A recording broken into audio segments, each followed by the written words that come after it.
Hello, and welcome to the video version of the Left of Greg podcast. I'm Brian Marin, the host and creator of the show.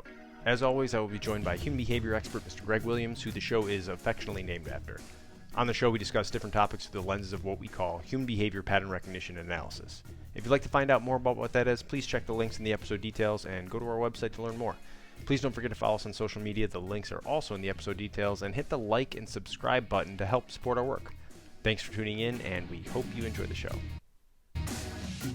All right. Well, today on Left of Greg, we have a very special guest, our buddy Kevin. Thanks for coming on here, Kevin. We really appreciate you sitting down with us today. Thank you so much. Thank you for having me on. Yeah, this is going to be a good one. We're going to get into everything that you do and how kind of what you do and what we do is we have similar perspectives and outlooks on things. We had a great conversation last week when I called you and we the three of us talked because we were introduced by a mutual friend named Reena from the Better Call Daddy podcast, right? Hi, Reena. Yeah, and so we got linked up through there that you were on her podcast, we were on hers. It's coming out pretty soon, folks, for those of you listening, if it hasn't been released yet. But the reason why we struck up this whole conversation is she had someone on her show who was an actual 40-year-old virgin. So the guy was a virgin at 40 years old. And she said, all right, to him, you got to talk to my buddy Kevin that I know out here on the West Coast and see what we can do and see if you can set him up, or I don't know what the right word would be, heal him, get him pointed in the right direction, change the way he thinks, or his entire outlook on life is probably more likely what it would have to be. But I want to throw it to you to kind of explain a little bit about that story, because it's a great story. And then that's how we linked up. We'll kind of go from there, if that works. Well, Reena was just hoping that I could get this guy a willing girl, who would, I'm just kidding. That's great. So what you're trying to tell us, Doc, is that you're a pimp. Yeah, exactly. Hey, that's why I got thrown off of Jeopardy. I was going to be the host, and then I called our guest a pimp. So sorry about that. Please go on, Kev. Well, gentlemen, my name is Kevin Nahai, and I go by Dr. Pimp. Starting today. There we go. No, he's going to be looking at the screen and typing real quick to make sure he gets that domain name. Yeah, thinking it's probably drpimp.com. GoDaddy.com right now. Yeah. So, Reena, I went on Reena's podcast like you guys did, and if people haven't heard your podcast with Reena, it's one of the most fascinating hours of my life. So everybody should go listen to that. Thank you. Now. But yeah, so basically she introduced me to this guy who's a 40-year-old virgin. Let's call him Jack. And what she said to Jack, she connected us in an email. And what she said was, listen, Jack, I have this friend named Kevin. He is a coach and a public speaker. And the issues that he speaks about are dating, relationships, self-confidence, insecurity, anxiety, et cetera, et cetera. I also help people figure out what they want to do with their lives. I help them if they have depression, et cetera. But the reason that she was connecting us is basically telling him your love life has not gone the way you wanted it to. And that is obviously largely in part, largely due to your own emotional constitution, your own decision-making, et cetera. So maybe this guy can have a talk with you and help you get things back on track. So she sent that email and I wrote to him and said, hey, here's a little bit about how I do. I'm very hands-on. I'm very solution-oriented. This isn't going to be a situation where you come into my office and we talk about what went wrong in your life from age 6 until now, because we can spend 10 lifetimes unpacking that. Right. Or we can spend 10 hours figuring out how to fix it and where we're going to go from here and how to implement better decisions and better strategies. And then we can get your love life back on track, help you feel fulfilled, confident, et cetera. And that's generally my approach, which is a little bit about the difference between a traditional therapist and a coach, which we can get into more later. But he didn't respond to me. He responded to Reena, and he said to her, hey, I really don't think that I'm in need of this type of service. I think the problem is that there are no good women out there. There are especially no good women out there for the type of guy that I am. And he comes from a certain family and he comes from a certain culture. I won't get into the details, but he's saying, for X type of person from X type of culture, I need a woman who is at the very upper echelons. And, if I can just find somebody who is beautiful, attractive, trustworthy, meets all of my standards, blah, blah, blah, then I wouldn't be in the situation that I'm in. Basically abdicating any ounce of personal responsibility for the fact that, he's 40 years old and in this situation. And the problem, by the way, is not that he's a virgin. I mean, I could care less. There are more important things in life. The problem is that he's clearly very unhappy, and that if he continues to take this approach of it's everybody else's fault and I have no personal responsibility in this situation, then your entire life becomes a mess. Um, and so when Reena read that email, she picked up the phone immediately and she said, "You got to talk to these guys, Brian and Greg. This is a little bit about what they do, but the reason I'm connecting you is that they said the exact same thing." And that's when, the three of us got on a call and we talked about how we work in very, very different spheres.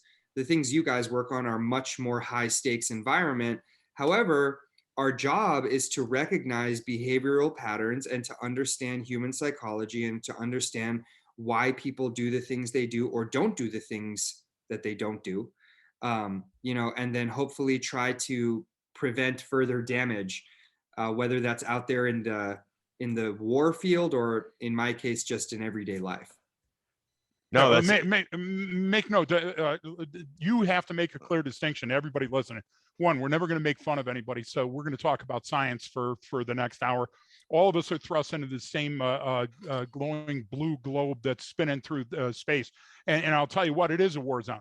So if somebody's listening right now, you're chemically linked iteratively and intuitively to every other human being on the planet. And the hardest thing to do is stay in love, to fall in love, to be in love, because people have been writing and painting pictures and doing all these wonderful things about it forever. And we have chemicals like oxytocin, which is the love drug, that makes us fall in love. And we do the face platter when we meet people. So I got to jump back real quick on what he's saying, Brian. One, Jack, he chose Jack out of all the other names. I'm just saying, on a male that was a 40-year-old virgin. That's why I was giving that warning about doing not doing a joke about it. But listen, heuristically speaking here, okay, this is one of those times not to go with the gut. And this is what Reena picked up, I think, Kevin, about your approach and about our approach, is because sometimes we'll kick people to the curb. A heuristic can be something where you say, okay, my gut says that this is what's going on in this situation. But what he did is he turned his heuristics into a bias for action the wrong direction. Now he says, hey, tell I got to tell you this. I have this special list. Let's call it dietary requirements, for lack of a better term. And this is the list on the left. So I can't even try your asparagus.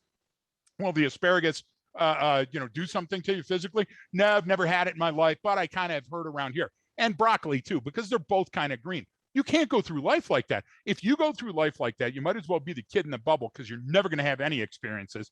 Brian, remind me of Elliot Rodger later on. But what struck me is, one, age doesn't matter. I mean, I want everybody to be able to fall in love and have a fulfilled life. I don't care who you're with, right? And the fact that sex wasn't involved, just like you picked up on, Kevin, that's not the problem here. The problem here is inefficient communication between the same species, one sex and the other sex. And guess who the culprit is here? It's not the women. It's not the women in this guy's life. And you picked up on that immediately. It's him. And he is setting, to quote a very scientific film on this very topic called The 40-Year-Old Virgin. He's putting it on a pedestal. And what he's doing is he's making a set of fail safes. So every time something doesn't go his way, he'll say, see, I warned you about it. Did you get that same feeling when you're delving in there? Yeah, I absolutely did. And that thing of, see, I warned you, or putting it on a pedestal. My practice is about 70% women. For some reason, women are more prone, they tend to be more open to working on themselves and working out their issues than men are. Yep. Unfortunately, and I have 30-40% men. It varies a little bit from from month to month. But one of the cohorts of people that I work with are single women in their 30s who are desperate to get married and desperate to have a child. And they haven't been able to find the right person yet. You know, their love life has not gone the way that they want them to, etc. And so I do this experiment with them when they come into my office. Within the first few questions, I'll ask them, within the first few sessions, I'll ask them one of the most annoying questions of all time, which is, why do you think you're single? The question that everybody, you know, hate being asked, especially already feeling the pressure of being single. And invariably, I'll get some iteration of the same response.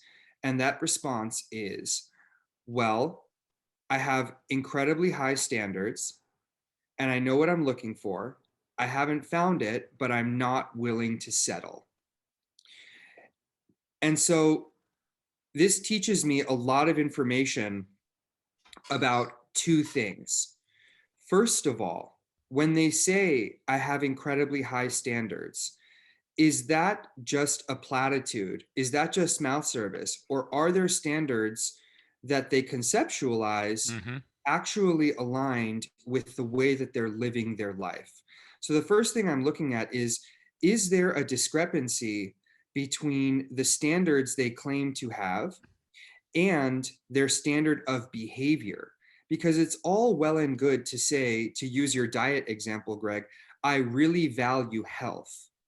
But then you go to the gym maybe once a week for half an hour and you smoke weed and you eat Cheetos all day long. Yep. So yes, I really value health. I really want to live a long life.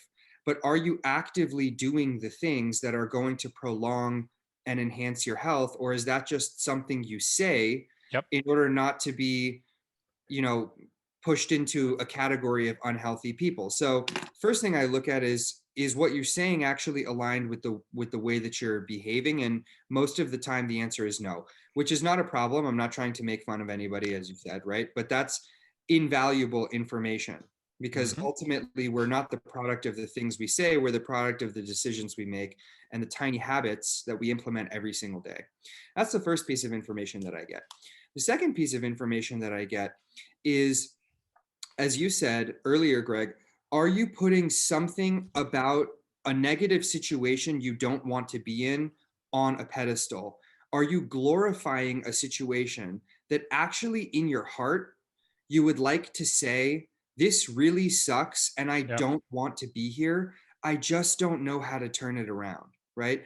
Or are you implementing this self-preservation mechanism where you say, oh, I just have really high standards, or, well, nobody's good enough for me, or, well, I do this and I do that because, you know, this is just the way that I live, or whatever. It's like, you know, people, going back to what I said earlier about smoking weed all day long, people who are stoners and smoke weed all day long, they like to say, oh yeah, well, this is way better than using medication, or this is way better than going to a psychiatrist. This is the way that I self-medicate, or whatever. Do you really enjoy spending hundreds or thousands of dollars of weed a week and sitting around and smoking it all day long? Or are you implementing this defense mechanism so that you don't get looped in with what you consider stoners, when at the end of the day, you're really acting like a stoner?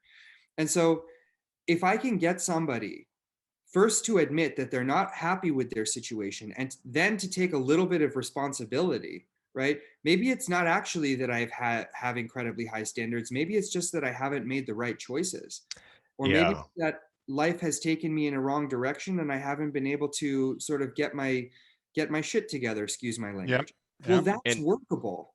Right. And that's okay. Now we can say, all right, we're on the same page. You don't, hell, I have a laundry list of mistakes that I've made and a laundry list of situations I was unhappy with. But no one could help me until I was willing and able to say, I'm really unhappy with this situation. And I do have a large hand in the results that I'm experiencing in my life. The largest hand. The largest hand. Arguably, Kevin, the largest hand. No, I would say. And that's kind of what I wanted to also bring up with you too, because you got a couple different types of person here. One, let's say your persona of the a woman in her 30s coming to see you, trying to, fix something or work on their life, right? So one, there's obviously a recognition there of that, hey, I need some help with this, right? I need And to that's figure amazing. this out, right? Because that's the step, is honestly the hardest step. That's where Yep. I would compare her, this persona, to Jack, our 40-year-old virgin, and Uh-huh. it's he's not even there yet. Like, he's not even at the point where it's, he realizes that this is something he can control, that maybe he's the problem, right? And I always use the Taylor Swift analogy. I don't know if I told you that one when we spoke, but the Taylor Swift analogy is, you look at patterns of behavior, and she, gets in a high profile relationship, breaks up with someone, writes a hit song, makes a ton of money, gets in a high profile relationship, right, continues that, or there's a girl that is talking crap about her, and then she goes back at it, makes a ton of money. So that's her pattern of behavior. She's probably never going to write a song called Maybe I'm the Problem. You know what I'm saying? So the idea is that's your Taylor, and that's, don't I'm not bagging on Taylor Swift. I'm actually a huge fan of hers. So but that's the idea, where some people can. And I want you to talk about a little bit about what you brought up, because when we get into human behavior, a lot of people get into discussion or debate about nature versus nurture, and what are our biological traits we were born with versus the environment we were raised in, and how much do they affect us, and what really does. And I've always said, well, it's a mix of both. If I just, not knowing anything about a situation, if you ask me to bet, I would say biology is going to win, but maybe only 6 out of 10 times. You know what I'm saying? So it depends. But then you bring up a really good point, which I would love to talk about, is that stuff's important. But what's really, really important are the choices you make. Now, your biology and environment will inform and affect those choices that you make. But if you focus on the choices, those decisions that you are making, that's actually the kind of meat and potatoes of what we're getting into, meaning that of how you're going to affect your life, right? Or whether that's going to go well or bad. And I think that's really important. I like the way you phrase it. We were in the call the other day. So please explain what you kind of mean by that. Sure, absolutely. So, first of all, the scientific, psychological, sociological jury is out on the exact percentage of nature versus nurture in, determining the ultimate course of our lives. That's a very, very difficult thing to pinpoint. Yes. Because there are so many variables when it comes to the nurture thing. For example, I grew up in a well-to-do family in a nice part of Los Angeles, with great parents who were supportive and gave me a good education. When I was 19 years old, I was diagnosed with a chronic, incurable disease. I fell into a terrible depression. I came very close to ending my own life. I was severely anorexic. All of a sudden, I developed panic attacks. I was so depressed that I couldn't leave my bed for 36 hours at a time, right? So how much of that is my biology? How much of that is the house that I grew up in? How much of that is the lack of love or attention that my parents gave me? I mean, I was never a drug addict. I never had huge problems when I was a kid, blah, blah, blah. So, on the other hand, you take a poor kid from a single family in the inner city.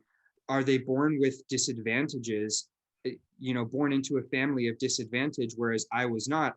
Absolutely. But does that kid still have the opportunity to go on and not be diagnosed with diseases and still, become the president of the United States or whatever? Yes, absolutely. Crazier things have happened, right? So I'm not comparing his situation to my situation and saying one is better or worse. And I'm very, very aware of the advantages I was born with.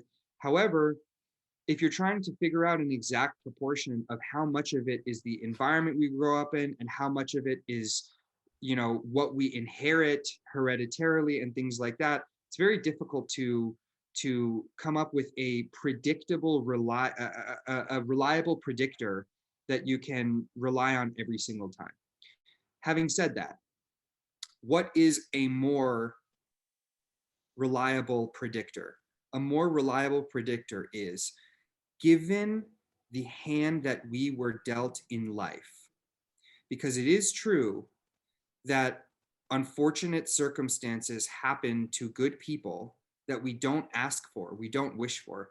Given the hand that we've been dealt, which decisions do we make thereafter? And what I have seen time and time again in my own life, and now helping other people get their lives back on track, is that regardless of the situation you were born into, or whether you got hit by a car, or whether you were diagnosed with cancer, or whatever it may be, in the full bloom of time, you are 80% the product of your decisions and 20% the product of your circumstances. I'm not God. I'm not a researcher who has 30 years of experience under my belt. Okay, but this is, you guys look at behavioral patterns, and that is what allows you 97 out of 100 times to choose the right person who's carrying a bomb into a mall, right? And then prevent that from happening. I do something in a much lower stakes environment, but I look at behavioral patterns over time, over different cultures, Jews, Muslims, gays, straight, white, black, 30 years old, 18 years old, 50 years old, etc. And what I look at is different behavioral patterns. And what I see is that if you make certain decisions, given the challenges that you've been dealt in your life, 9 out of 10 times, if you make certain decisions, you're going to get certain results. If you make other decisions, you're going to get other results. And that's why I say that 80% of the time, we're the product of those choices. Only 20% of the time are we the product of our circumstances. Another thing that I want to say, which I think is a crucial distinction, when I explain this to people, they get offended, especially people who have had a really hard time in life. When I ask them to take responsibility for their choices and to think about how their choices have been the arbiter of their fate, they get very offended and they get very hurt, because they say, well, do you think I chose to become an alcoholic? Do you think I chose to get hit by a car and have my left leg paralyzed? Or, do you think I chose to be cheated on? God forbid, no. And I'm so sorry that those things have happened to you. I really am. I wish I could take your pain away and put it somewhere else. I wish I could. And trust me, I've been to hell and back 10 times before the age of 22. So I know what those things are like. However, personal responsibility is not the same as blame or shame. It's not saying that you are at fault for things that have happened to you. It's saying that given the things that have happened to you, you are 100% accountable for what you do thereafter and how you choose to handle that situation. And I know you didn't have a father growing up. I know that you got cheated on and that traumatized you. I know that you can't make the same decisions as somebody who is at an advantage. But that person who is at an advantage can't make certain decisions that you can make, right? We all have certain capabilities when it comes to our decision-making power. We all have advantages and disadvantages. And at a certain age and at a certain level of experience, we have to say, I'm the owner of my life, just like I would be the owner of a grocery store, right? If Hurricane Katrina comes in and knocks my grocery store to the ground and breaks all of the valuables in there, I'm so sorry that that happened, and that's terrible. But Hurricane Katrina is not coming back to rebuild my grocery store from the ground up. Right? I have to rebuild it. The good news is that I can ask UNICEF for help. I can ask the government for help. There are other people who are willing to help me rebuild the grocery store. But I can't blame Hurricane Katrina, because that has moved on to another city to destroy other people's lives, right? And I emphasize this because if you're in a situation where things have not gone the way you wanted them to, there are people who want to help you. Maybe not for free, and maybe not in exactly the way you want that help to happen, but that's probably a good thing, right? Because if you're willing to make an investment, and if you're willing to sort of play ball with somebody who has more information than you do, then you're going to get your life back on track, right? But you got to be the one who's willing to say, it's time for me to make a change. Is that not the hardest first step in everything that we do? Yeah. So humans, absolutely, it is all onboarded with this fragile ecosystem. And some of us can crawl away from that. I would say it's near the anniversary of Robin Williams' death. Perfect example of that guy, a man that made so many people laugh, and he had so many demons that plagued him down. We're all like that. And we have to talk it out, because if we don't talk it out, the fear is that we will act it out. Now, I'll give you an example of how fragile our ecosystem is just from this week. And I give you thousands from this month. But this week, we've got Afghanistan falling. We've got Afghan folks that are out on the tarmac trying to get a flight out. And a large amount of veterans want to pipe on social media and say, this is wrong. I'm still with you. We should help. I'm still with you. Mistakes were made. Okay, got it, but we're going backwards. So let's go forward a little. And then when I post it, guess what I posted? I posted with me, my photo, with a picture of Afghans standing around me. Okay, wait a minute. Is this about you, or is this about the situation in Afghanistan? The problem is that we have to, I'll tell you right now, folks, if you're listening to my voice, two things I want you to do today. One, look up Kevin Nahai, because he's a genius. He's got the emotional maturity as such a young guy. It's fun to talk to him. Trust me. And I don't have a lot of fun talking to most people. Part two, I want you to go to the library, and I want you to print out a picture of a unicorn from history and a rhino. And I want you to set them on your desk today to disabuse yourself of the fact that you can't change the rest of the world. Everybody is looking for the fantasy, the wonderful unicorn that can't be caught. Folks, it's a flipping rhino. Take a look at the pictures side by side. So your problems are within your grasp. You don't have to look at some pie in the sky, a ridiculous standard. And that's why, to bring it back, Brian, to the 40-year-old virgin, listen, Shelly and I had a dude and guest ranch for 13 years. We thought that was going to be our retirement. Then we had Iraq and Afghanistan and other things happen to us too. But during that time period, we could always tell, and this is not bagging on women or men, I don't care about color or any of those extremes, right? What we would say is, this person right here that showed up at the ranch alone is alone because of their own choosing. We could tell right away, because we have this little file that they had to fill out, how experienced you are. Do you go to other dude and guest ranches? What are the type of things? And they would be, at the very first night when they come on the ranch, we do the running of the horses, we go down the lodge, and I'll see that outlier doing a what do they call those, the puzzles, the with puzzle. The ones with the pieces, what do they they get jigsaw like 300 puzzle? Yeah So they're doing a jigsaw puzzle over in the corner on a folding table I didn't even know we had at the ranch, you know what I'm saying, with a little lamp. Now listen, you can do whatever you want to do, but you don't go to a dude and guest ranch not to meet other people. You don't go not to ride the horses. You don't go not to get in the pool and say, hey, where are you from? So we are fully responsible for all of the things that happen after whatever hand we're dealt. And to use your Katrina thing, hey, listen, a lot of people own a bodega that have never had a hurricane, but they made the choice that they're going to go vegan, or they made the choice that they're going to offer halibut fish balls and not caviar, right? Yeah. You have to understand, our relationship with our environments is most tenuous when there's change. Anytime that there's going to be substantive change, we're walking on eggshells. We're out there skating on thin ice. And we have to know that as humans. And that's why other humans go, Brian, I love the direction that you're going with cutting back on the Glenfiddich. I think it's good for you.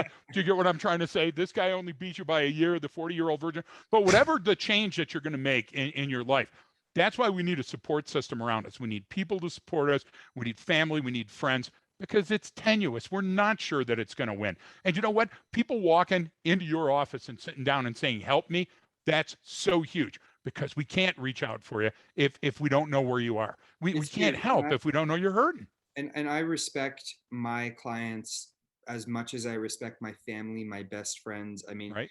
I respect anybody, and they don't even have to be my clients. I respect any person who is willing to let their guard down and say, hey, I just need a little bit of help with something. And that is the smartest, to me, those are the smartest people in the room. Right. When I was in business school, I had a professor who on the first day of class, it was a class called Entrepreneurial Finance. And man, I just about got a C- in this class because I don't know anything about math, finance. I'm just horrible at that stuff. I understand people. I do not understand numbers, gadgets, things, engineering. Sure. But this was something incredibly powerful that I took away from this professor. On the first day of class, he said, all right, what's the first rule of business? And people were like, the bottom line is the most important thing. if you don't have a profit margin, you're screwed. Somebody said, treat your customers with respect. Somebody said, treat your employees with the respect, blah, blah, blah. He said, okay, these are all good. These are all good. But I'm going to teach you a more important rule of business. Stop trying to get better at the things that you are terrible at, and instead become a master of the things you are already good at. People said, well, what does that mean?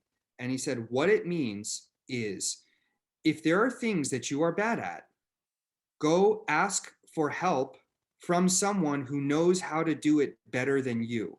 If you are bad at accounting, get an accountant, have them explain it to you so you can understand the basics, but then let them do their job to run that portion of your company, so you can focus on being the CEO, you can focus on being the CFO, or whatever it is.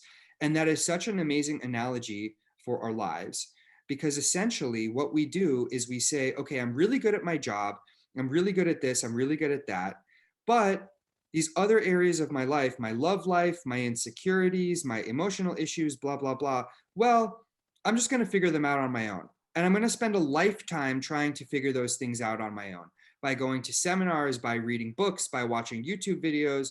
But what I'm not going to do is I'm not going to go ask an expert. I'm not going to pay somebody to help me get those areas of my life in order. And I don't understand that, because when you're sick, with COVID or the chicken pox or the flu or whatever, the first person you go to is a doctor. If you're out of shape, the first person you go to is a personal trainer. Yet when it comes to the direction of our lives and our emotions and our subconscious and our anxiety and things like that, we are trying to do it on our own. We're trying to spend hours and hours fixing those areas of our lives rather than letting somebody help us, right? Outsourcing that so that we can get better at the things we are good at, right? So that we can thrive in the areas where we're already doing pretty well, and just sort of complete the equation, right? So you can't do it on your own, and you shouldn't do it on your own. And as I said earlier, people are out there who do want to help you. But I wanted to ask you guys a question today, because I was thinking about our previous conversation, and I was thinking about, I knew we were going to discuss decision-making and personal responsibility and all of this from our previous conversation. Now, the question I'm going to ask you, I have my own answer to from my own practice, but I wanted to get your perspective, which is, what do you tell someone who says, I'm screwed if I do, I'm screwed if I don't? In other words, well, if I make certain decisions, yeah, I could be better, but even if I make those decisions, I'm still going to be screwed over. For example, if you're dealing with, if you're doing your hostage negotiation work, and this guy tells you, well, look, if I go blow up this building, yeah, I'm going to die and I'm going to kill a whole bunch of other people. But if I turn myself into you, I'm going to jail for the rest of my life, right? I was trying to think of an example that would be, yeah, thanks. Let's go to the dark side all of a sudden. Kevin, we're having such a great discussion there. Now, that's a good one. Let's backpedal just a step first, because you're making it crystal clear. And folks, if you're not listening, rewind and listen to what Kevin was just talking about. When I was talking about the ranch example, I wasn't talking about an introvert. I'm an extrovert, but when I see a person that is at a public place and acting in an introverted manner, then that person goes around and saying, see, I'm out of place here. I'm a fish out of water. Nobody understands me. I take it upon myself to fix that. So I would be the one going over and getting a folding chair and sitting down with my spurs on and my chinks on. And I would go up and I would go, hey, how about I get all the flat edges? Or I'll look for the water, the blue ones, and I'll strike up a conversation with a person. I want to pull that person into the world that I live in if that person wants to go. And when you go on a vacation to a public place, you probably want to be recognized. And part two, it's not unlike the question that you just posed. And I'll let Brian answer it as well. But I would tell you this. Anytime that somebody tells you like that, I would stop them and go, time out. You don't give me ultimatums. You created the situation that you're in. So when you're saying, well, I'll do this or I'll do that, you're impacting is this about me? How is this going to affect me going forward? And I would say, one, stand up and take the responsibility for your actions. Two, you don't have the right, even just like these driving tragedies with this people going too fast for conditions, weaving in and out of traffic. It's my favorite thing to bitch about when I'm driving is people that don't use their blinkers. If you don't use your blinker, you're one of the worst people on the face of the planet, because just signaling your intention is going to save so many lives over the next year. So if you're not willing to meet me there, okay, what else are you willing to look past? So what you're giving me, sir, not you, but the person, the male or female, what you're giving me is you're giving me yet another symptom that you think that you're sort of in charge of some seesaw of life and that you get to pick and choose who lives and dies. That's out of your hands already. So let's bring this back down to earth and let's talk about you right now in the moment. If you put down the gun, if you put down that trigger, if you stop killing people and give me the next 90 seconds, I'll change your life. And you're saying, oh, I'll go to jail, I'll do this, I'll do that. Listen, not everybody that offends goes to jail. Not everybody that commits a homicide is a murderer. We could talk about that, but the first thing is you got to quit holding hostages and open up dialogue. Do you get what I'm trying to say? There's always a chance. And when you've come to that and saying, well, damned if I do, damned if I don't, shut up. It's not your role to make that decision. And it's okay sometime to tell people to shut up, which I'll do now and pass it to Brian. Yeah, that was that's a tough conversation. One, Yep. It usually goes into how the person frames it, right? If you frame it as the damned if you do, damned if you don't, well, maybe there's some way to get that individual to reframe how they even look at their choices, right? So you're giving the example of the hostage negotiation where it's like, I'm killing people or I'm going to jail. Okay, well, that's a little bit different because you don't have the right to go kill people. You don't have the right to do these things and affect people's lives that way. That's not, you don't get to make that. So that's not even a choice that you get to. Exactly. Here's, doing the right thing. But when you're talking about, I almost framed it as like people who are, you've suffered through it. Greg and I have different issues as well. But that depression of suicide. Okay, someone's thinking about it, killing themselves, and they go, man, it'd be much easier if I just wasn't here. Which in that moment right there could technically feel that way, right? Because what's going to come at the other end if I decide not to? Well, now I have to face everything in my life that's going on. And it seems in the moment to be so overwhelming, which is not unlike your hostage example. Yep. Someone goes too far, they take a hostage. I meant to do a robbery. Now I killed a guy. Now I got a police standoff.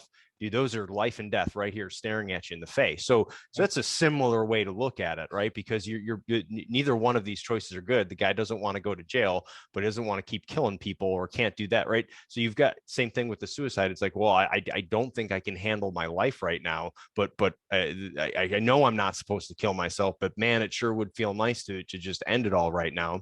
These are that too, and you have to get that someone to reframe how they look at the issue and how you're going to articulate it. I mean, it's very difficult in that moment. And you talk about, you even brought up the thing about, hey, things are not going the way you want it to go. Let's address that. Well, for some people, and I don't know if, because we talk about the 40-year-old virgin example, is maybe his life is going the way he wants it to, in a sense, right? He's gotten to that point. He loves the attention, maybe. Well, now he's gotten to this point, and then he really doesn't want to in the first place. He's just going to come up with all these defense mechanisms because he really doesn't really want to at all anyway. And this is what he's created his life. Now, I would say a long time ago, maybe something was going on that they didn't want to. Now, 20 years later, it's led to this. But that's no different than any of these issues that we're addressing, whether it's the guy who commits a robbery that turns into a homicide as a police standoff, or the guy or girl who's thinking about suicide. It never starts right there, right? These are never things that just automatically happen, right? These are weeks, months, years of either being off. Your trajectory is a little bit off. So now 10 years later, look at where you landed. You get what I'm saying? So that's a great point. That time element really adds to all of these situations. And the longer you've been going down that path, the harder it is to walk back. And that's why with that 40-year-old virgin example, it's the same thing. He's been that way for so long. It's so much more difficult for him to ever walk back to where he was or reframe it to get back on track to where he wants to be, versus same thing with the mental health issues and stuff. It's usually built up over time. So if there's a way to not make this not make it a binary choice, right? Because it, and how to reframe what we look at, you can get out of that damned if I do, damned if I don't, because doing nothing in that moment is also a choice, right? So when you're like, all right, I got to go through door number 1 or door number 2, and then, well, I'm just going to stay right here in this room. It's like, well, that's also a choice. And there's also a door number 3. Yeah, always. But always a third door. The one quick thing I want to throw in here, we're talking about things temporally now, which means that they're longitudinal. Nothing's longitudinal. Everything is hectic and going all over the place. No lives are absolutely, in line the way one person wants them. But what Brian just described, Kevin, is Brian just described left of bank thinking. He said, you're too close to the issue. You're on the X. You're on the bubble. So right now it's life or death and it's hanging in the stakes. We have to come off of this hill a little bit or we're going to die on this hill. We've got to take a step back and say, okay, let's take a knee. If you're going to kill yourself, you're going to do it in a minute or in 24 hours or whenever anyway. So why don't you just give me this next hour and I'll show you how I can fix things. Now, listen, it's going to be a temporary fix and you're going to have to help and there's going to be hard work. That's the idea. If we consistently try to work on situations at bang, 50% of the time we're going to fail. That's historically true, right? So we got to back off of that. So if somebody comes to you and goes, hey, I'm going to kill myself, that's where we're starting today. You have to reel it in a little bit. You see what I'm trying to say there? And Brian, I think you put it so eloquently that this is a game of inches protracted over our entire lives, and if we consistently try to solve problems with the sword of Damocles hanging over our head at the moment, then we're likely to fail. So a body bomber didn't just get a body bomb and go, yeah, that's a great point, and walk into the marketplace. It took years of radicalization. It took another person to build that bomb knowing full well it was going to kill people. So you're not going to solve that in a minute. You're not going to walk in there and go, hey, pal, why don't you set the bag down and let's talk about it. No, it's going to be a boom. Okay. So if the boom, and your job, and you keep underscoring this, Kevin, that our job is somehow different. Your job, lives hang in the balance every day, and not just that person's life, their business life, their family's life, their relationship. That's Brian, why I said the 40-year-old virgin. He seems selfish to me because he's setting the rules, right? He's setting the rules and saying, here's where the recipe failed, and you go, yeah, but you went off the recipe. and that's because of what we've kind of been talking about with all of this is when you're in that moment, you only see the world for you as that fragile ecosystem. Okay, I'm the center of the world. In any of these situations, you're exactly right. Whether it's that guy who just turned that robbery into a homicide as in a police standoff, or the guy who's thinking about killing themselves, the whole world is revolving around you in that moment. And if you take that breath and go, wait, no, it's not. Like, this is going to go on. No matter the choice I make today, the world will go on. My family will go on. This will go on. In my sense, it helps understand, like, it's okay to be like, wow, I am very insignificant right now. Maybe I should get my shit together, sort of thing. You almost, not in a negative way that your life is insignificant or it doesn't matter. It does. But the world is going on without you. Yes. You have to get in. You have to be part of what's going on. Not, they don't have to be part of you. And I think that's a different approach. Yeah. This idea of it's me versus the world. Right. Nobody understands me. And, I'm so alone. And, these are things that I have to do because I have to walk my own path by myself. And Elliot Roger.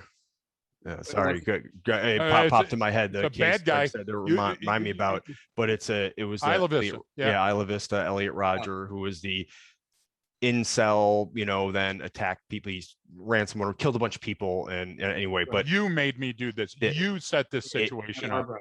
This is why a lot of people act out, which is not unlike acting in. Versus, this is the kid going to come in and shoot up the school, or is he going to shoot himself? Right. Well, that way of thinking is very similar. It's, you're the problem. You were the ones who did this. Or the suicide one is, I'm the problem. I can't handle it. The world would be better without me. So it's acting out versus acting in. But the pattern of thought and behavior is almost strikingly similar.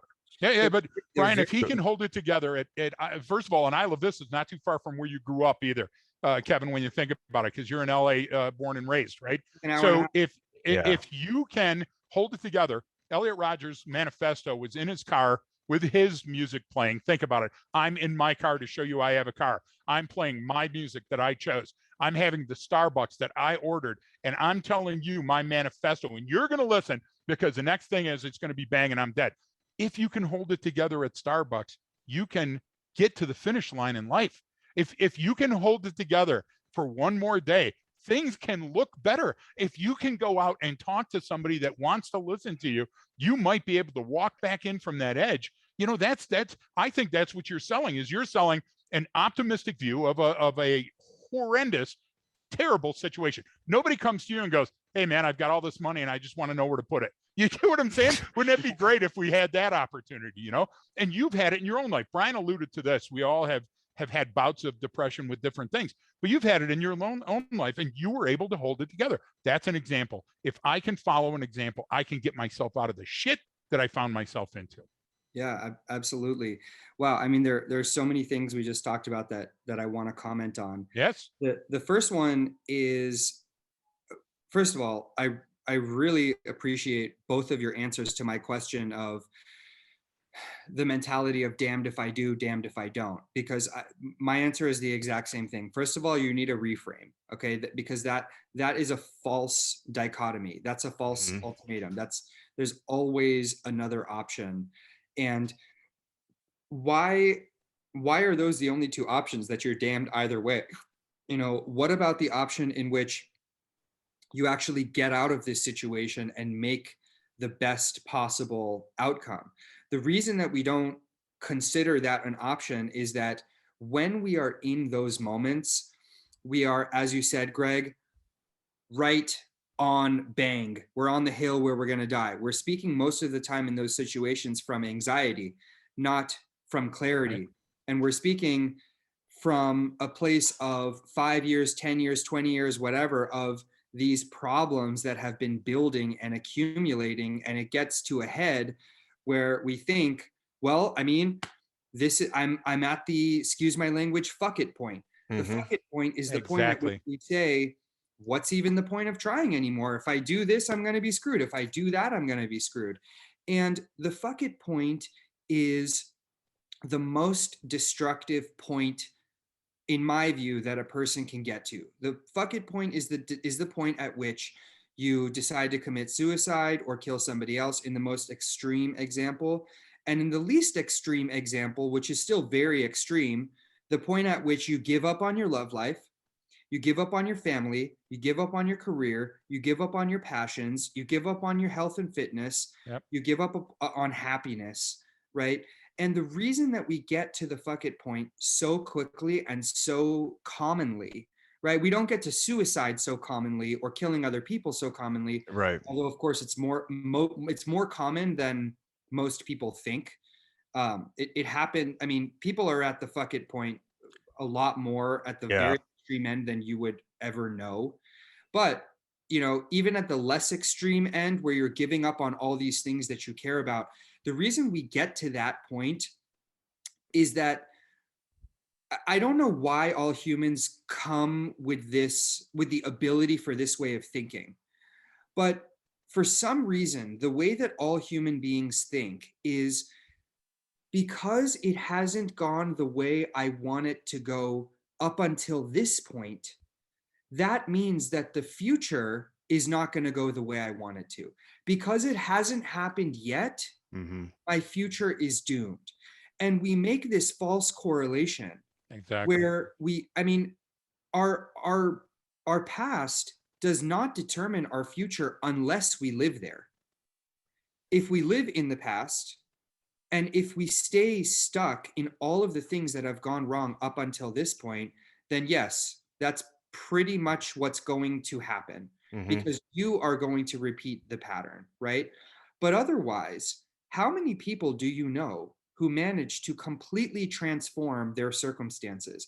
Morgan Freeman wasn't in his first blockbuster movie until he was like 49 years old or something crazy like that, right? And he could have easily given up on that and said, well, I haven't been in a movie yet, therefore I'm never going to be in a Hollywood blockbuster. And there are 1,000 examples of that. Jack Ma, who owns Alibaba and is like one of the richest billionaires in the world, he did not get into Harvard until his 11th try. On his 11th application, they finally said, all right, we're going to accept this guy. But he applied 10 times before that. When Vincent van Gogh was alive, he tried to give away the painting Starry Night, and nobody would take it. It was so bad that no one would take it for free. Okay. And then in, I think, 2010, it sold at Sotheby's for $80 million. Yeah. $88 million. So every single person thinks that they've missed the boat on being successful. Every single person thinks, well, it hasn't happened yet, therefore it's not going to happen, or therefore I'm just screwed, or, well, I'm so unhappy today, that has to be how it's going to be in the future. And so my job, and I try to do this, and I really try to be hands-on and solution-oriented and future-focused, is to get people to look just 2 hours or 24 hours or 2 days into their future and just imagine how it might be a little bit better, right? How their decisions could just be 10 or 20% more intentional, and how just, even if they had a bad morning, their afternoon can be better. Even if they've had a bad 30 years, just take my word for it that maybe on the 30th year and first day, you will have a good day, right? And it's not, this thing about thinking optimistically and thinking positively, it's not just like optimism for dummies. It's not about providing a recipe or duping yourself, or, because the truth is that both things are true. The world is a terrible, cruel place where horrible things happen to people. And it is also true that the world is wonderful and abundant and beautiful. Yeah. And God is blessing us every single day. And that your tomorrow can be better than your yesterday. Both things are true. I do not deny that the world is horrible. And I also do not deny that the world is amazing. The question is, which truth are you going to put in your personal foreground? Because that's what's going to determine that's what's going to make the difference, right? When people come into my office, I have two jobs. One of them is to help them put a better, more optimistic, more beautiful truth in their personal foreground. Simultaneously, concurrently, I have to get them to unlearn 30 years of negativity, or 40 years of thinking a certain way. I have to get them to unlearn the thought pattern that because my life hasn't gone the way I want it to so far, that means it never will be, right? And so you have to attack both of those truths at the same time, because one is not more true than the other. But the one you choose to believe and put in your personal foreground and your blueprint for how you're going to live your life will determine the outcome. And you brought up some incredible points, and I think one of the reasons why we see so many similarities in your approach and our approach, even though we're in completely different domains in a sense. I mean, we're dealing with humans and human behavior, just a different application. But you talk about intent, and that's ultimately what we care about, right? We had a discussion where I don't care what your ideology is, whether it's religious, political, social, don't really care. The skin color doesn't matter. I don't even care what you really, if you're a terrible human being in the inside in your head and your thoughts are all awful towards other people. I care about your intent. If you're posting crap on social media, but you're never going to leave your mom's basement and do something, like, I don't care about that person, because meaning from a threat perspective, right? So it's all about all humans demonstrate their intent. And that's what you're talking about kind of right here. And you gave some great examples. And the way I also like to look at it is, that point from A to B is not a straight line. It's a series of circles, right? Everything is in flux. And it's very easy to go, to have something go really well for you or really poorly.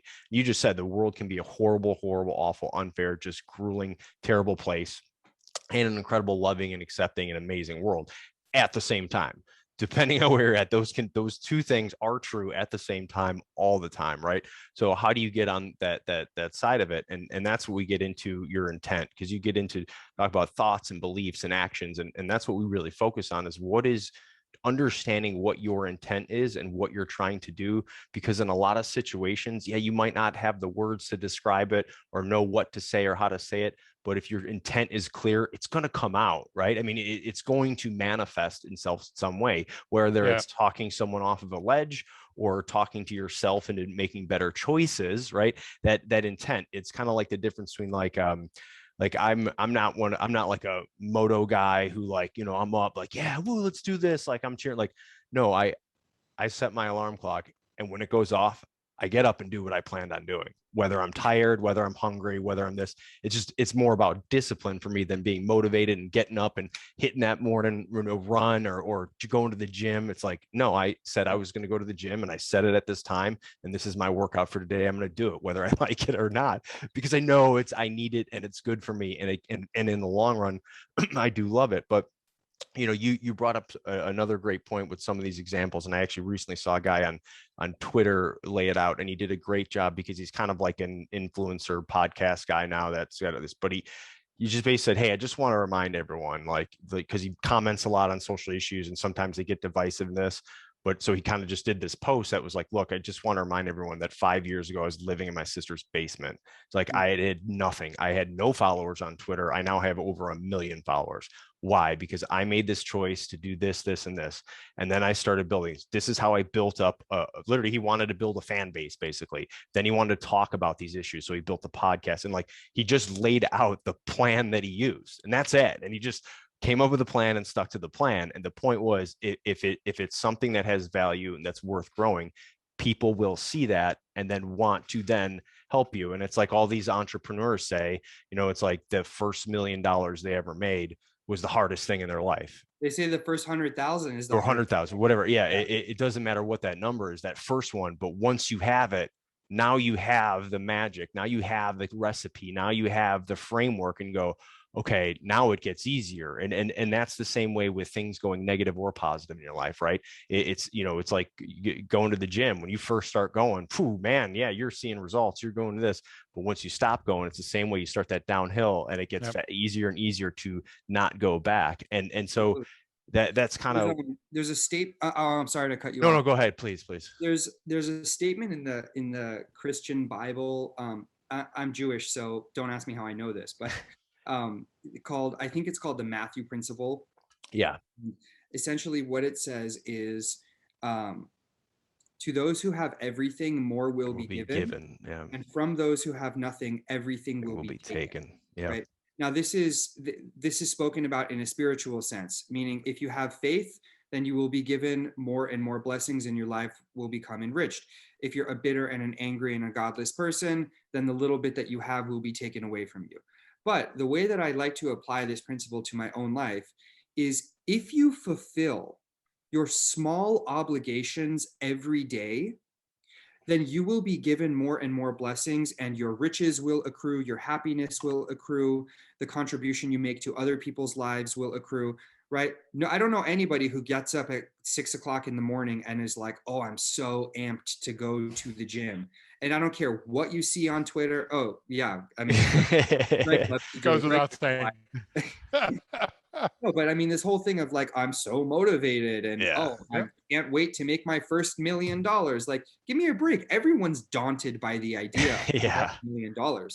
But what if your goal was to make $100 that day? What if your goal was just, you know, I'm not going to worry about, I have to lose 30 pounds.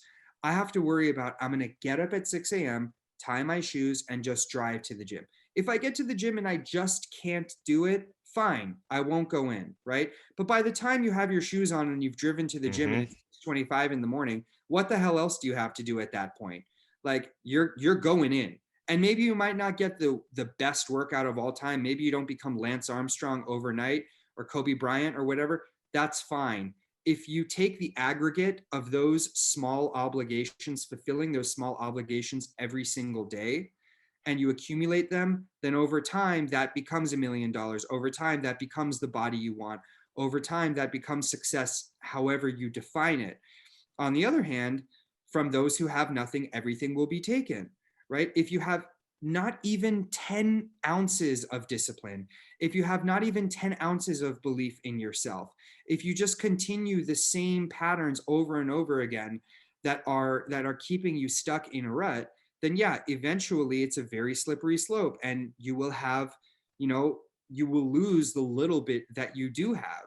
So it requires discipline, and discipline is doing the thing you said you would do long after the mood you set it in has left you, right? Because we all get disciplined, we all get amped up, we all get excited, we say we're going to do certain things.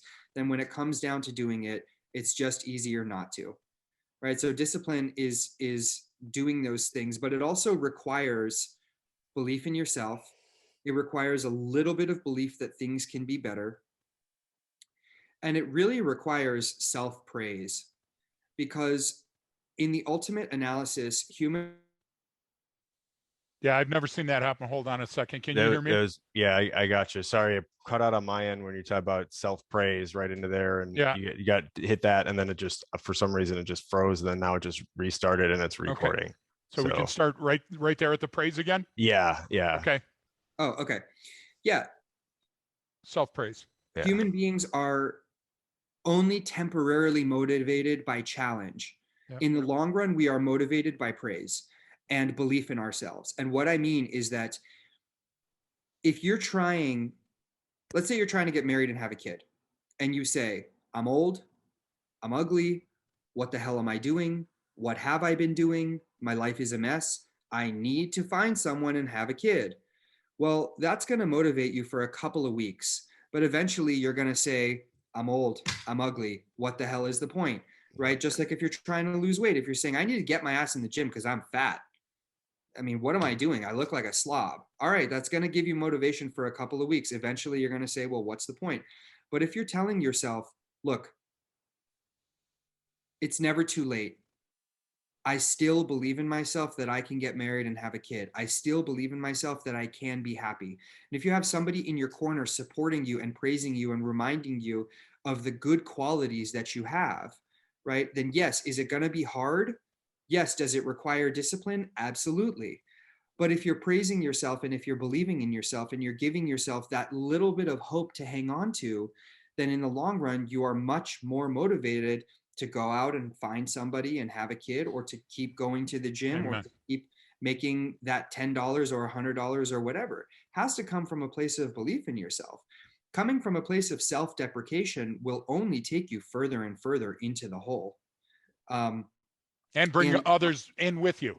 And bring others down with you. Weaken the floor so the other persons are now saying, hey, he set the bar lower. Let's meet at that lower bar. I'm completely with you on this, Kevin. So what would be, having not actually met with him or even talked to him, what would be your I guess your goal, or what would be the program you'd put the 40-year-old virgin on? What would be your first steps for him? I know that's kind of, we're talking about this topically which is good, because we actually don't know this person personally. So we're just saying, for Jack, the 40-year-old virgin, what would you want him to do? Well, okay, it's hard to answer that in a general sense, because I need to know, look, is this guy a total narcissist, or does he hate himself so much that he's crippled? So yeah, real quick, hit that, because that was kind of my initial thing. Is it which side of that spectrum is he on? Is he so in love with himself that he's that total narcissist, or is he just so he really does not like himself so much that he's putting this up? Because I know that's difficult to tell, but like, can you kind of explain that a little bit? Yeah, absolutely. So he's kind of an extreme example. I know there probably aren't too many 40-year-old virgins out there, at least in the States, but there are plenty of narcissists whose narcissism manifests itself in different ways, in abuses of power, in alcoholism, et cetera, et cetera. And then there are plenty of people who hate themselves so much that their lives have totally gone down the drain. And that self-deprecation and that self-hatred manifests itself in plenty of ways, such as abuses of power and alcoholism, and et cetera, et cetera. So a lot of the times the symptoms that you're seeing are the same. You just have to get down to what the root cause is. But, when people's lives have gone totally awry and totally off track, it's usually it's usually either because they are so obsessed with themselves and think that they are God's gift to the earth and think everyone else is at fault, right? So eventually they end up alone, they end up angry, bitter, and they sort of sabotage their lives. Or it's because they have such deep-rooted insecurities and they hate themselves so much that they end up sabotaging their own lives. they end up pushing people away from them and pushing opportunities away from them, and they think that they're not good enough for anything. So they get to the F it point, which is, what we were talking about earlier. But depending on where he is on the emotional spectrum, the narcissism versus the self-hatred, the first step would be to get this guy to accept personal responsibility, no matter, and that's if you hate yourself or if you love yourself. I will tell you, when I was depressed, suicidal, in the worst point of my life, I had this mentor who said to me the meanest thing anyone has ever said, and it also saved my life. It was the meanest, cruelest thing I had heard, given where I was at that point, and it was also the nicest, most loving, most amazing thing anyone has ever said to me. And I was telling him about how depressed I was, and I was telling him about my issues and how I just didn't want to carry on anymore and whatever.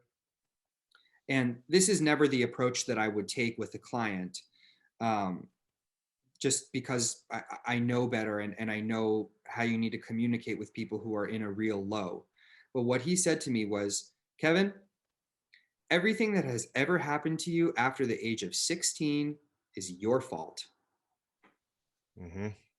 And I mean, it blew my mind, and I was angry and I was offended. Like I was talking about earlier, I was like, how could you say that after I'm pouring my heart out to you and whatever? And he used the wrong word, because it's not about fault. It's not fault. It's not blame. It's not shame. It's not guilt. It's responsibility. Yeah. What he was telling me was, no one's going to come in and clean up this mess for you. Now, he should have been more compassionate. He could have approached it a different way. But the message underneath it all, right? He actually helped me develop a much thicker skin by telling me that. So I'm so grateful to him. The message underneath it all was, I don't care if you're suicidal or if you're burning buildings on fire. I don't care if you want to kill yourself or kill other people. I don't care if you think you're the problem or everyone else is the problem. You have to take responsibility for your life, because your dad's not going to come in and raise you at this age, and it's on you. And you're going to be the determining factor in the way that your life goes from this point.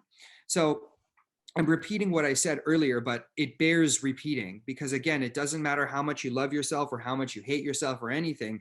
You're the one that's in the driver's seat. Yep. And if you don't take control of that, you have no power in your life. Everything else, you're just like a leaf in the wind, and the wind is just blowing you in any one way or the other. It's like you're a boat in the ocean getting pushed around by the tide. Well, how are you ever going to get to go where you want? So that's the first course of action is get the guy to accept responsibility. And the way you do that, by the way, this is slightly tangential, but the best method for doing that is to get on their team, so they know that you're on their side and you want to help them, right? But once you've established that you're on their team and that you are here to help them, you walk them through the series of choices they've made, and you draw the correlation to where they are now by asking them questions, right? Well, what did you do when you were 25? Tell me about your relationship with your girlfriend, okay? And basically, okay, so you did X, Y, and Z, and how did that work out? Right? Not in a sarcastic way, not being facetious or trying to put them down, but literally, how did it work out? And if you bring up enough of these patterns, eventually a light bulb will go off and they'll say, shit, I guess you're right. Yeah. Well, if you ask them the right questions and if they're willing to listen, then eventually they'll get the picture that they had, as Greg said earlier, the largest hand in where they ended up. Another thing that I like to tell people is, let's say you've got 25 people in a room looking at a painting. 24 of those people say the painting is green. You say the painting is blue, and you're absolutely convinced that it's blue.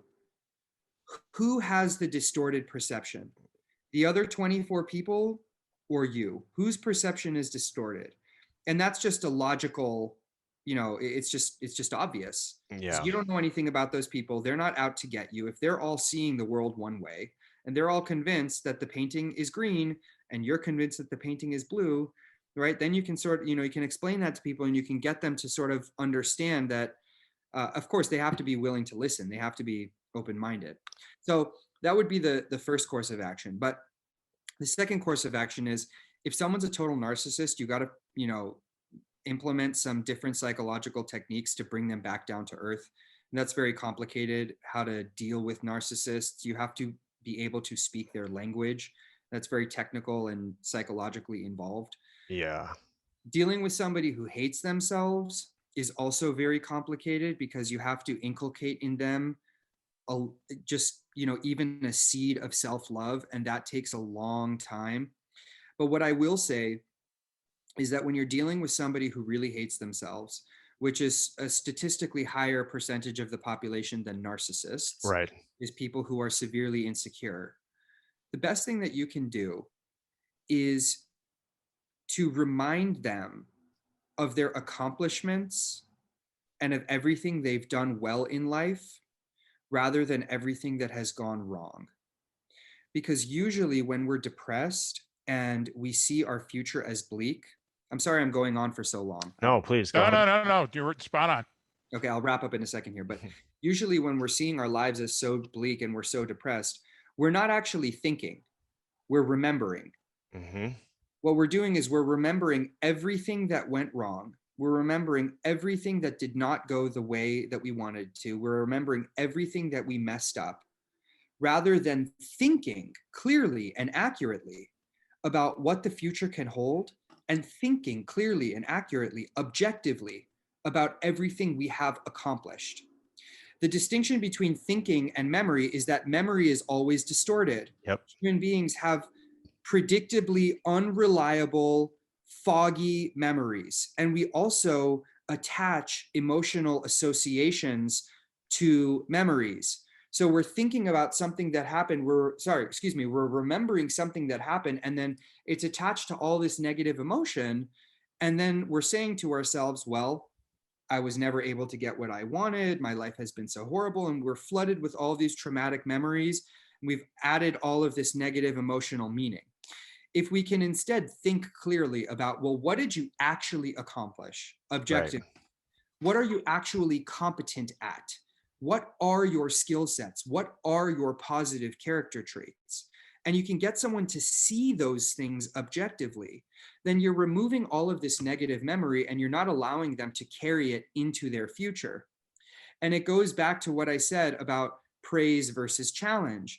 When someone is remembering all of the negative things in their lives, they're trying to use that as fuel.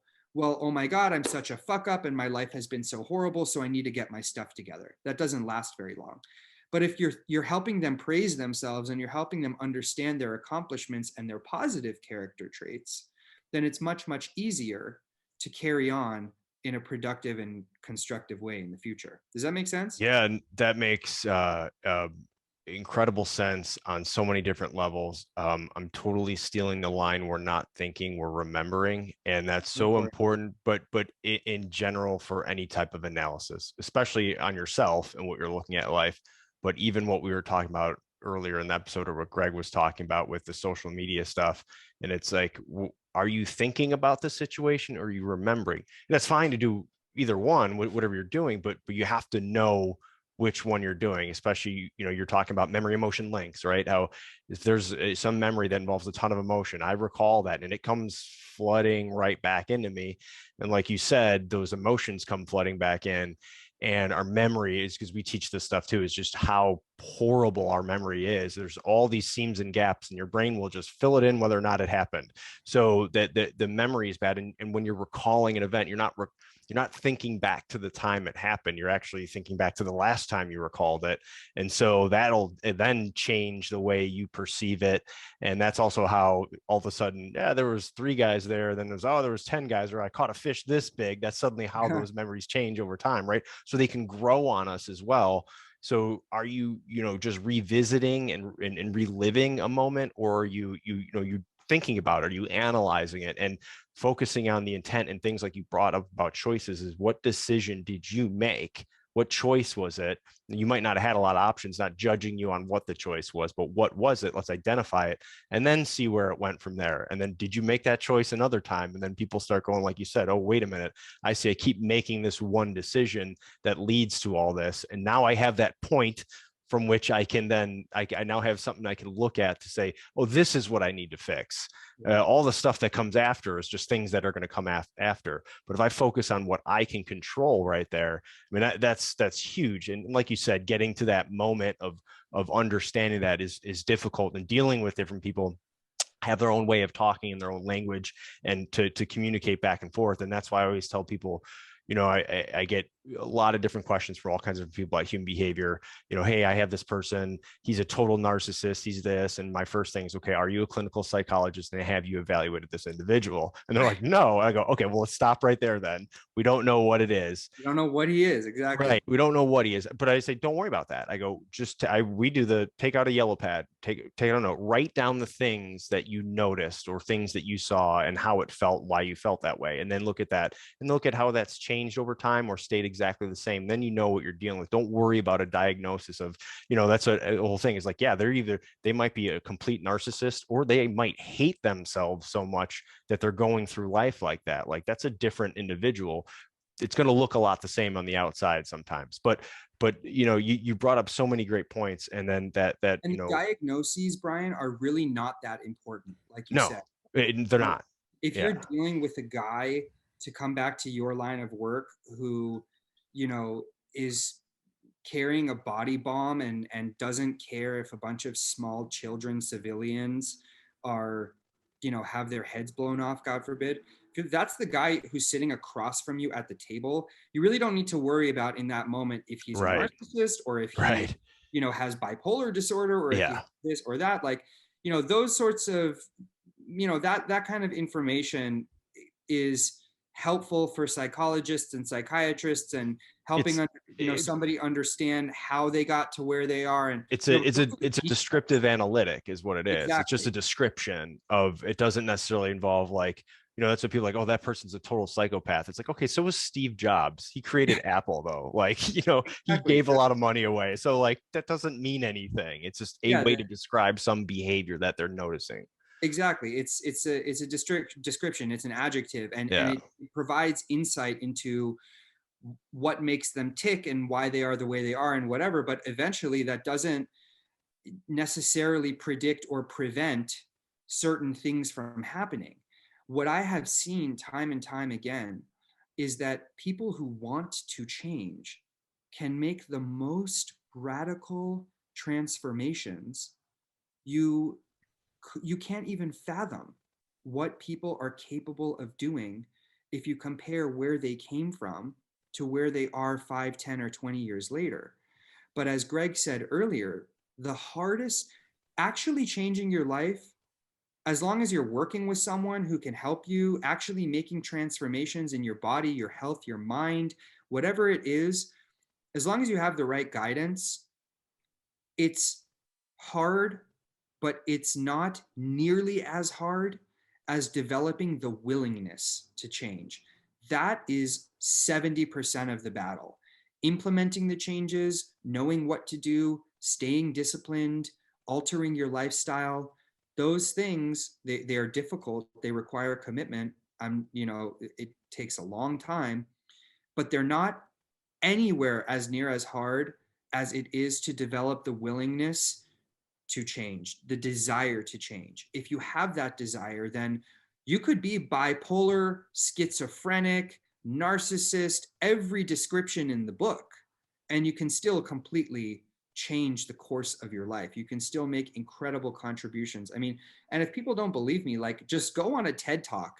You know, as we were talking about last time, I watched this amazing TED Talk of a guy who says, I was almost a school shooter. And he went out and he bought a gun from a gang member, and he was about to shoot up a school. And now he's a father of 4 children, and he goes around the world giving these talks and helping people, you know, prevent school shootings and all kinds of amazing stuff. So, and that's just a small example. I mean, people have made crazier transformations than that. So I would add to your list, and Kevin's spot on, folks. If you haven't gone to, I'm on page 3 of my yellow pad. Kevin, I would add criminals, terrorists, suicidal subjects, homicidal subjects, suicidal fascination. That list that you were talking about, transformation is for anyone. And if you want to get out of where you're at, Dexter, at home in your basement, drilling in new shackles, you can do it. But you have to take significant steps. What you did is you created an architecture. I want to get to that in a minute. Yeah. I got 2 quick comments I want to throw in. I want to throw in Adam Parr. Adam Parr has the Parsitivity podcast. When I listen to you talk, you're what Adam Parr aspires to be. So please go on his show, because he's a wonderful kid. We'll he's link a great you up with coach. him. He's please, because he needs to talk to you. He's wonderful. Second is, I heard in the last 35 minutes exactly why Reena put us together on this, because all of those things that you were talking about, hating platitudes and having an architecture and having a plan, that's what we do too. So we're both sides of the same coin. And I'm sitting there going, okay, I can just sit back and relax, because there's nothing that you're saying that's suspect, and everything that you're saying is possible. So I will throw this in. I will say that if you're listening and you're not driving and you've got a yellow pad in front of you, turn it on a rectangle. You know me, I like to bias, and put Perndle. Perndle's my favorite word. The PRNDL is how you drive a car. The P stops you. The you go backwards. The N, nothing happens. The D, you go forward. And the L is when shit gets really hard. So if you got that Perndle on your car, and most cars are now a press button that looks like a gosh damn alarm clock, the idea is that neutral gets you nowhere. Neutral is an ambivalent situation, a zero-sum game. You're at the will of the road. Exactly. Completely. You're literally gravity, gravity. physics. Yeah. So parking, okay, certain people park, okay? Few places you shouldn't. No parking on the dance floor. Okay, we know that one, right? Because I get it on the dance floor. We don't want to park in our career. We don't want to park with our love life. Those are places that we've got to get out and do it. You gave the perfect example of what not to do during an argument. And what do we do during an argument? We climb into the Wayback Machine. Do you remember 14 years ago when you showed up late at my gosh damn birthday? Why do we do that? Because I'm the one that's having the problem in this argument. And I got to make it about me. And if I have to go back in the annals or annals of history, you choose, right? I'm going to go, because in the annals of history, that's the shitty ones. The annals of history, things are pretty good. But listen, we won't get anywhere if we don't go drive. And sometimes when it's low, we need help. We need the rest of the transmission or the four-wheel drive to chip in and get us somewhere. So you said each of those things. And if we want to be in a better relationship, we got to shut up once in a while and listen. And then we got to look at it and we got to say, is this too much about me? If I've turned this about me, maybe I need to go back to one of those gears in the Perndle, right? And reassess where I am. And you also made the great point again, and Brian, you did as well, that if we're trying to answer questions on the X, then it becomes binary. Then it becomes dichotomous. And that's not a good situation. Yeah. Because then guess what? We've painted ourselves into this corner. Do you get what I'm trying to say? And we say, well, look at what's been chosen for me. You're the one with your finger on the pulse. You're the one that's choosing the next chapter of this book, Peter Griffin. Wow. I love the Perndle analogy. I might have to steal that. But I just made it up. I just wrote it down. So it is copywritten. Joe Badoo. Yeah. Copyright Greg Williams. August Listen, steal it. Everybody's stolen everything I've ever said in my life anyway. It's all about them. It's not about me. Oh, I love that. No, but listen, thank you. And the reason is, you know why we can get this fun, informative time is flying by on this podcast? Yeah. It's because it's birds of a feather. There's homophily going on here. We're seeing your point. And look where you came from. Look where you are now. And you've committed your life to helping people. And trust me, it's working. Reena saw that. She's got the ability to see what most people don't see on a daily basis. And I'll just say one other thing, because I know we're way over time here. But, for anybody, whether you're a criminal, whether you were born in a single family home, whether you have a crippling disease, whether you've been suicidal or are suicidal, God forbid, whatever your situation may be. I've made a lot of transformations in my life because I've had to deal with a lot of different challenges, and I'm grateful for those challenges. I'm not trying to be all victimized, woe is me. I thank God for those challenges. I really do. But to paint a fairly vivid image, when I was about 20, 21, I was severely anorexic. I was starving myself, and this was because I had a control issue, because my life had spun completely out of control. I was diagnosed with this disease. I got anxiety. I got depression. Friends didn't want to talk to me. My family didn't know how to handle me. And I couldn't control anything. And so I thought, okay, well, the one thing I can control is what I eat. Other people take out their control issues with drugs. Some people take out their control issues with their wives. Some people take out their control issues with, alcohol, whatever it may be. Cutting, exactly. Yeah. And I got the scars right here on my forearm. Yep. I was self-harming too. But I developed anorexia. I don't know why that's the way that I chose to deal with my control issues. But every day for breakfast, I would eat 5 to 6 chunks of pineapple. And I had such bad control issues, and I was so deep in this sickness that I would measure the chunks of pineapple to make sure that they were no more than a certain size, because I didn't want the calories. And I chose pineapple because it had the right ratio of sugar and carbohydrates that my blood sugar wouldn't drop, because I hadn't eaten for 3 days before, right? And it was just so calculating, and that would be at like 7 a.m. And then my next meal would be 12 almonds and 1 Granny Smith apple, and that would be at 5 p.m. And that was my caloric intake for the day, okay? And I'm 5'9", 185 pounds. So just imagine somebody with that build, athletic, I've always been into sports. At that age, I was 112 pounds, Jeez. 20 years old, eating maybe maximum 500 to 600 calories a day. Wow. And this carried on for a long time. And the reason I'm saying this is that on Saturday night, I had a large pizza to myself. The next day, I went to the gym. I'm in the best physical shape of my life. I have a personal trainer certification. I have a nutritionist certification. I'm strong as an ox. I'm healthy. I eat whatever I want. I eat intuitively, which means that most of the time I'm eating what my body says it wants. Mm-hmm. The body is not usually telling you that it wants cookies and pizza. It's usually telling you, I want protein, I want healthy fats, I want good carbohydrates, right? I listen to that. 20% of the time I eat junk because it's fun and I love to, and food is an enjoyable part of life, and now I help other people with their eating disorders. And these are such extremes. Now, by the grace of God, I'm somebody who's thriving in this department. I'm happy with my body. I'm healthy. I eat what I want. I help other people. 8 to 10 years ago, I was eating 500 to 600 calories a day, and I was so thin and so starved that my organs were failing. Jeez.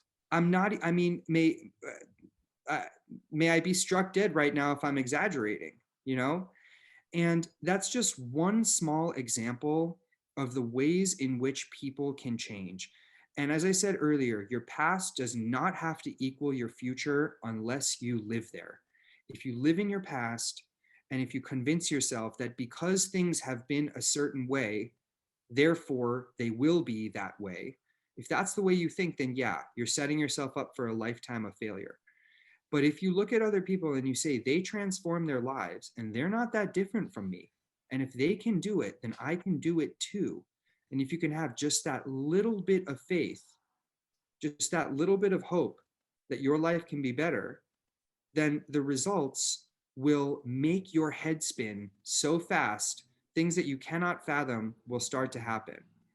And what I like to tell people is, look at your decisions and just make a 10 to 20% increase in the intentionality of your decisions. Meaning, make each choice have 10 or 20% more purpose. I'm making this choice because. I'm doing this thing because. Just give yourself a positive why to whatever you do. 10 or 20%, small shift, right? I'm going to the gym because I want to be in better shape. I want to be in better health, right? I am choosing this career because I want to make a positive contribution to other people's lives.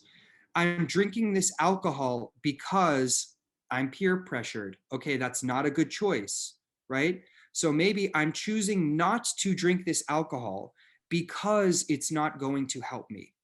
You just make your decisions 10 or 20% more intentional and more conscious. And the accumulation of those positive conscious decisions over time, you'll get better and better and better. And then you'll be able to raise the bar higher and higher and higher. And eventually, if you keep that up, as I said, the results will speak for themselves. So that's something I just want to leave people with, a positive note, something that they can hold on to. Wonderful. No, it's simple. It's amazing and it's simple. It's like we always tell the little one. I got the insurgent here at home, 9-year-old girl, and one of the things her mom used to always do, it just made sense to me, is so we drop her off. Says, all right, we were at school or whatever the situation is. One of the things, she was like, oh, I love you. Make sure you do this, and hey, make good choices. And it was always like, it's kind of a reiteration. It's like, hey, make good choices. When you're doing this, make a good choice, because we demonstrate what that is, so she knows. Even when we talk about eating, like, she'll know, like, okay, I have to eat this food before I get, a popsicle or something. Like, she gets it. So it's little stuff like that. And just, I think that making what's the good choice to make here, and then it's small things like that go a really long way. Kevin, I really appreciate you coming on here, man, and talking. This is this flew by, for one. Thank you, guys. And it was really, really cool. Greg, I'll throw to you before we. Brian, could I make one special request? Kevin, we love you. You're now part of the family. You always have been, in my mind. Thanks. Shout out to Reena for connecting us. Thank you, Reena. Kevin, you changed a life by calling somebody and asking them to go out to lunch with you. I think the meal was pizza, and it had a profound effect on somebody's life. Any way you could share how simple an intervention can be? Brian, if you'll indulge me, I think it's a great story. Absolutely. So when I was in 7th grade, I had a friend. I'm just going to call him Sam to preserve his privacy. Mm-hmm. And Sam used to be bullied a lot. And I didn't know why, because to me, Sam was a great guy and he was really cool and we became buddies quickly. But Sam had a very, very hard time at our school. Such a hard time that one weekend his parents went out of town and he got his hands on a bottle of pills. And he had resolved, as a 12-year-old, mind you, to commit suicide that weekend. Now, I did not know this, that he was planning to do this, until I was about 27 or 28. Last year, now Sam and I have stayed friends since we were 12. We're still friends. Last year, Sam took me out to breakfast. He lives in Colorado now. He was in LA for a weekend and he was flying back to Colorado, and he said, I want to take you out to breakfast. I said, yeah, of course, man. You don't have to take me out, but I would love to. Let's meet up. And at that breakfast, he told me that he was bullied so bad that he was planning to commit suicide, and his parents were out of town that weekend. But on that Friday, me and a guy named Alejandro we're walking up to the Brentwood Village from our school. We went to Brentwood School, and there's this area called the Village. And I said to Sam, hey, me and Alejandro are going to get pizza. Do you want to come? And he told me last year that day he went home and he did not commit suicide, and he called his parents and he told them what he was planning to do, and they put him in therapy and they got him help. And I was at Sam's wedding in Chicago last weekend, on the dance floor with him, celebrating with him. He's one of the happiest, most successful people I know. He has an amazing wife. He has an amazing career. And I do not take credit for this story. I mean, it's not like I saved this guy's life, or, I'm not saying this to toot my own horn.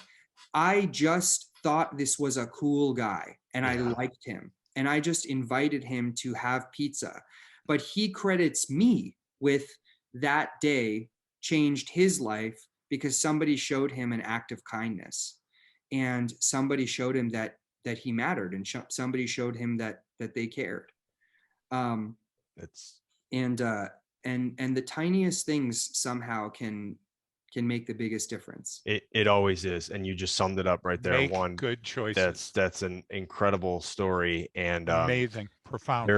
It goes into everything we talked about. There is no, and what Greg and I say, there is no golden piece to the puzzle. There is no one, if you just do this one thing, or you just do these three, it's a series of small steps, small interaction, or the smallest thing, like you just described, is, hey, I'm going to call this guy and see if he wants to go to pizza. And you just don't know what that impact is going to have. And then so you have the power to save a life, and you have the power to take a life every single second of every day. And who do you want to be? And you know what? I give him kudos, credit to come out and tell you about the situation. But words matter. We talk about that all the time. That one phone call, you changed a bunch of lives, and that's to be applauded. I know you won't take it, but I tell you what, that to me, that was a profound story. It made my day, so I wanted you to repeat it. Yeah, I appreciate you sharing that. Thanks for coming on, and then of course we'll thanks to Reena for linking us up, and I'll have some more links for everyone to find more about Kevin and the podcast we do with Reena. All that'll be in the episode details. So if you're listening, please go ahead and check that out. Thanks for tuning in. If you enjoyed it, share it with your friends, and don't forget that training changes behavior.